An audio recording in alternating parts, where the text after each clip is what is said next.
السلام عليكم ورحمة الله، عاملين ايه؟ يا رب تكونوا بخير. انا عندي كمان ديفو في الحمام هبقى اوريه لكم وهقول لكم انا عالجته ازاي في السيراميك.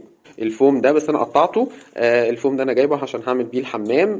سألت طبعا الراجل هينفع عشان المية والبخار بتاع الحمام والكلام ده كله، فقال لي لو ما نفعش حط غيره ابيض. فانا هجربه كده الاول. تمام، ده انا جايبه ب 35 برضك. في المحلات العاديه بيبدا ب 40 وب 45، الفرق بيبقى 70 في متر. تعالوا بقى نشوف موضوع الحمام الديفو اللي في الحمام. الصناعي بقى الله يسامحه عمل لي السيراميك مفرغ من فوق. تمام، فلما جه يحط لما جيت اركب الخشب ده على انه كورنيشه، حتى ما كملناهوش لاخره. تمام، لان السيراميك طق. بصوا طق ازاي. الشرخ ده بصوا عامل ازاي، شرخ وحش بصراحه. قعد فتره مضايقني جدا. حاولت ادخل على النت ازاي اعالج السيراميك او كده، ما نفعش. فطبعا في ظل الاسعار بقى والغلا اللي احنا فيها مش هكسر السيراميك كله عشان كام بلاطايه. فانا قلت هجيب الفوم وهحطه عليه. تمام. طيب بالنسبه بقى للسلك ده، اكيد انتوا طبعا ايه بتقولوا له ايه الشكل الغريب ده وبتاع. السلك ده انا حاطه علشان السخان عندي غاز. سخانات الغاز بتشتغل بالحجاره، فانا قلت ايه، طلعت حاجه اسمها الادابتور اللي هو الاسود ده. ماشي. دون ب 35 جنيه في المحل على فكره. سالت لما الشركات دلوقتي بدات تعمل ادابتور تبع زانوسي وكريازي والحاجات دي، بس غاليه جدا. يعني سالت عليها قالت لي 200 جنيه و170 جنيه، فاللي هو غاليه قوي. يعني ده جابه ب 35 داخل في السنه، هو بصراحه زي الفل. تمام. فطبعا الاسعار اللي انا عمال اقولها لكم دي اكيد هتتغير مع الوقت، بس الفكره ان انا بقول لكم ان في حاجات رخيصه.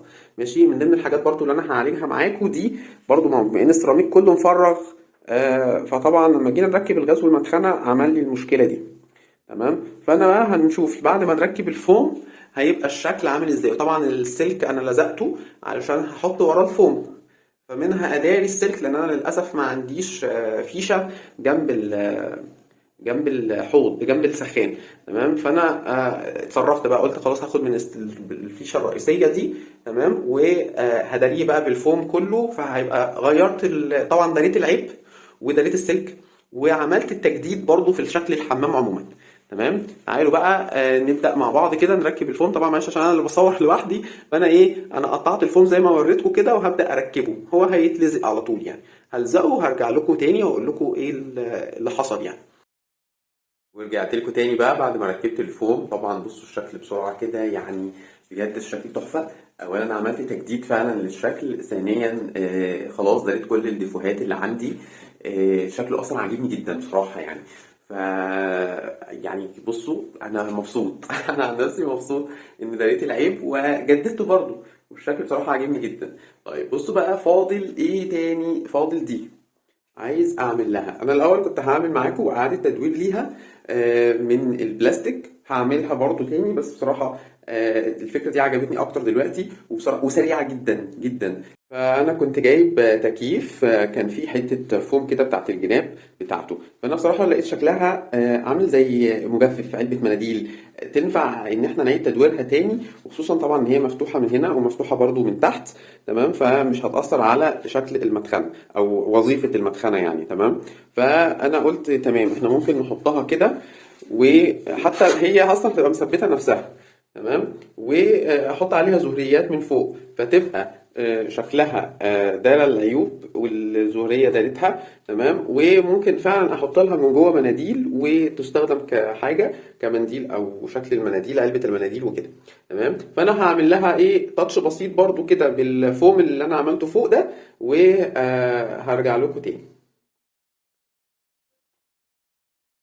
بصوا بقى بعد ما ركبت لها الفوم، بجد والله العظيم شكلها تحفة تحفة.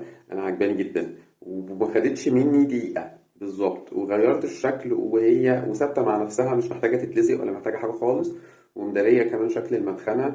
ويعني أنا بصراحة مبسوط جدا إن أنا غيرت شكل الحمام بالشكل ده. عاوز اقول لكم ان الحمام يعني انا حاسس ان هو وسع. يعني لما عملت الفوم فوق كده وحطيت الزهريه دي او الفل دي وفيها الورد ده، حسيت والله بجد ان الحمام عندي وسع، وفرق جامد جامد جامد يعني. فيا رب يا رب يكون الفكرة عجبتكم. لو في حد بيعاني من نفس معاناتي، ادينا بقى قدمنا فكرة، وان شاء الله تكون عجبتكم بإذن الله.